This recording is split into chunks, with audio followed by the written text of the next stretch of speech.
اپنی آخرت کی تیاری بھی اسی طرح کرو جیسے دنیا کے امتحان کی تیاری کرتے ہو۔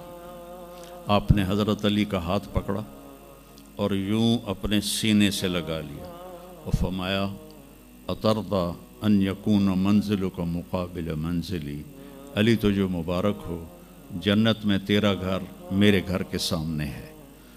تو وہ رونے لگے۔ لیکن یہی علی جن کو خوشخبری ملی ہے کہ تیرا گھر میرے گھر کے سامنے ہوگا، کسی کو یہ خوشخبری نہیں ملی سوائے مولا علی کے، وہ رات کی مناجات میں روز تڑپتے روتے ہوئے یہ کہتے تھے آہن آہ من قلت الزاد و بعد السفر و وحشت الطریق، ہائے اللہ، ہائے اللہ، ہائے اللہ، میرے پاس عمل تھوڑا ہے۔ تھوڑے عمل والے کا گھر نبی کے گھر کے سامنے بنتا ہے؟ میرا عمل تھوڑا ہے، رستہ تنہا ہے، کبھی دیکھا نہیں اندیکھا ہے، یا اللہ پتہ نہیں میرا کیا بنے گا۔ یہ روز کی پکار اور مناجات تھی۔ اور پھر دنیا کو کہتے الیہ تغررتی، دنیا تو مجھے دھوکہ دیتی ہے، ہی ہاتھ غری غیری، چل دفعہ ہو جا کسی اور کو دھوکہ دے، میں بتتو کی ثلاثہ، میں تمہیں 3 طلاق دے چکا۔ تو جن لوگوں نے آخرت کو بنا لیا وہ کامیاب ہیں، اور جن لوگوں نے آخرت کو نہ بنایا تو وہ کچھ بچے ہڈ بلوں کی ویسی نام لے لیے ہیں، سیر کے لیے گئے کشتی کی، تو وہ کہنے لگے ملاح سے چاچا تنو کیمسٹری آمدی؟ اس کہ پتر اج ہی نہ سنیا کی ہوندی ہے؟ اس کہ تینوں پتہ نہیں ایسی سپیریئر یونیورسٹی دے سپیریئر لڑکے آئیں، سانو ساری کیمسٹری دا پتہ ہے۔ دوسرے نے پوچھا چاچا تو فزکس پڑھی؟ کہ میرا بچہ میں تا اج ہی نہ سنے، ساری حیاتیہ بیڑی بائی ہے۔ کہ چاچا تیری ادھی زندگی چلی گئی، ادھی زندگی ختم ہو گئی، سانو ایک اسی سپیریئر دے سپیریئر بچے، ساڑا برائٹ فیوچر۔ اتنے چھک موج آئی تے کشتی ہوئی ڈاواں ڈول۔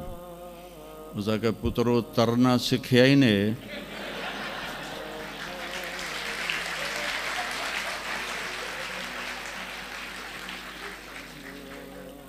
وہ آکھن لگے کوئی نہیں سکھیا، سوئمنگ پول کوئی نہیں سپیریئر ہے۔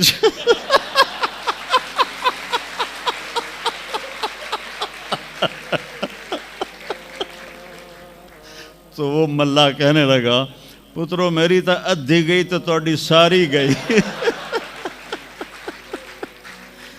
تو میرے بچوں مرتے وقت ایسا نہ ہو کہ تم کہہ رہے ہو ساری برباد ہوگی۔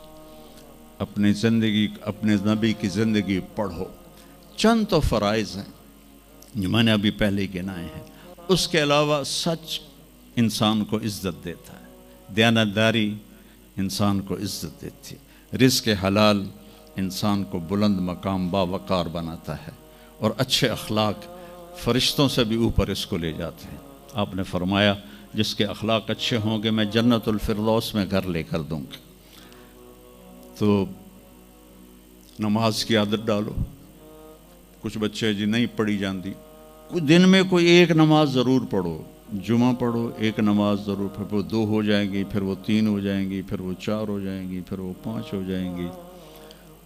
میں نے جتنوں کو بھی یہ نسخہ بتایا وہ سارے اللہ کے فضل سے، گورنمنٹ کالج میں میرا تھا ساتھی، تو وہ پھر شفٹ ہو گیا انگلینڈ، تو کوئی 40-45 سال بعد اس سے ملاقات ہوئی، یہاں پاکستان آیا ہوا تھا۔ تو میں نے کہا کہ نماز پڑھتے ہو؟ کہنے لگا نہیں۔ جمعہ؟ کہنے لگا نہیں۔ تو میں نے کہا اچھا ایسا کرو، ایک نماز شروع کر دو اور ایک جمعہ شروع کر دو۔ یہ ایک فرد کا واقعہ نہیں، ایسے میں ہزاروں بچوں پر بچیوں پر تجربہ کر چکا ہوں، اور وہ 5 وقت کے نمازی بن گئے۔ تو 2 دن کے بعد فون پہ بات ہوئی تو کہنے لگا یار تو مینو ایک دسی آئی میں تو پنجے شروع کر دیتی ہیں. وہ ڈرنکنگ بھی کرتا تھا, کالج کے زمانے میں بھی کرتا تھا. کہنے لگا لو جب میں نے نماز شروع کی تو میں نے کہا میری توبہ, میں شراب کو بھی ہاتھ نہیں لگاؤں گا. نماز ایسی چیز اپنی زندگی. اگر کسی کے لیے رخصت ہوتی تو حضرت امام حسین علیہ السلام کے لیے رخصت ہوتی میدان کربلا میں. لیکن کیا جنت کے سردار, جنت کے نوجوانوں کے سردار, اور جنگ سے پہلے اونگ آ گئی اور آنکھ کھلی تو مسکرانے لگے. تو بہن زینب علیہ السلام نے پوچھا یہ کوئی ہسن دا ٹائم ہے, اتنی تو مصیبت آئی کھڑی. کہا بہن اللہ کے نبی خواب میں آئے ہیں, فرما رہے ہیں بیٹا میں لینے کے لیے آ چکا ہوں.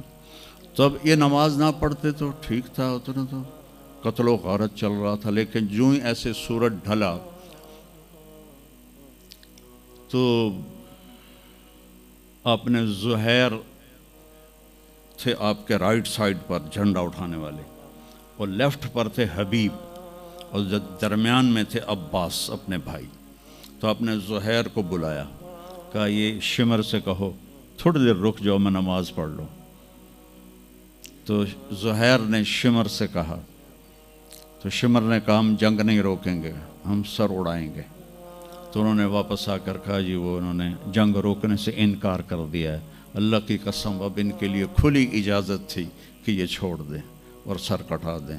لیکن آپ نے فرمایا سر کٹ سکتا ہے, نماز نہیں چھوڑ سکتی. آپ نے کہا آدھے لڑو آدھے نماز پڑھو.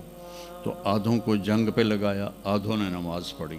پھر ان آدھوں کو جنگ پہ لگایا اور جو جنگ پر تھے ان کو نماز پڑھوائی. سب کو ظہر کی نماز پڑھوائی, اور عصر سے پہلے سب کے سر کٹ کے نیزوں پہ چڑھ چکے تھے. وہاں 1445 سال میں ایک واقعہ ہے جہاں نماز کی رخصت نظر آتی ہے. لیکن میرے نبی کے نواسے نے ایک مثال قائم کی, پوری امت کو ایک پیغام دیا کہ زیر خنجر بھی یہ پیغام سنایا ہم نے, نماز نہ چھوڑو. کبھی قضا ہو جائے تو رات کو سونے سے پہلے قضا دے کے سویا کرو.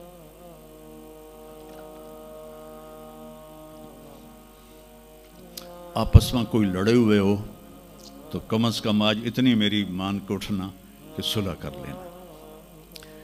یہ کوئی بچیاں آپس میں کسی سے بول چال بند ہو, یا آپ بچوں کی آپس میں کوئی بول چال بند ہو, تو ایک دوسرے کو معاف کر دینا. اس سے آپ کے دلوں میں علم کی روشنی زیادہ آئے گی. آپ کے دل میں بغض ہوگا تو علم آئے گا نہیں. تو اگر اپنے حافظے کو اچھا کرنا ہے, اگر اپنے حافظے کو, تو دل سے سب کی نفرت نکال دو, اور پیٹ بھر کے کھانا نہ کھاؤ, اور اپنی نظروں کی حفاظت کرو. آپ کا حافظہ 16 سال والا رہے گا 70 سال تک. حافظے کو خراب کرنے والی یہ چیزیں ہیں. پھر جن سے پڑھتے ہو ان کو عزت دو, ان کا ادب کرو, ان کا احترام کرو.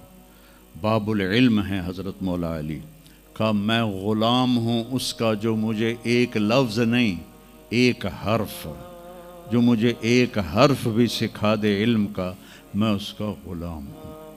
تو جو آپ کے ٹیچر ہیں یا لیڈی ٹیچر ہیں, جو آپ کو جو کچھ بھی پڑھاتے ہیں, ان کا احسان ہے آپ پر. آپ ان کو عزت دیں, ان کو احترام دیں. ان میں سے کوئی دعا دے دے گا آپ کا کام بن جائے گا.